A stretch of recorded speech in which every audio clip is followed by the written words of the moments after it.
اللہ رب العالمین نے ارشاد فرمایا کہ رسول اللہ صلی اللہ علیہ وسلم تم کو جو کچھ عطا کریں وہ لے لو، جس سے روکیں رک جاؤ۔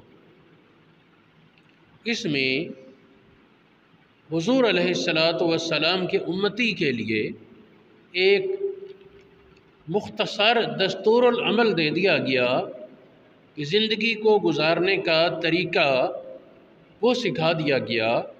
حضور علیہ السلام کی شریعت کا خلاصہ بتا دیا گیا، حلال اور حرام کی پہچان کا ایک بہترین پیمانہ بتا دیا کہ رسول اللہ جو تمہارے لیے کہہ دیں یہ لے لو حلال ہے حلال، جس سے منع کر دیں وہ حرام اور اس سے بچنا ضروری ہے۔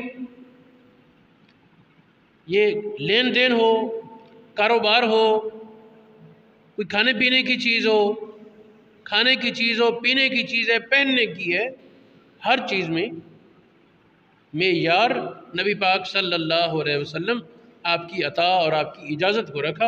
اجازت ہے تو کام ٹھیک، اجازت نہیں تو کام منع سمجھا جائے گا۔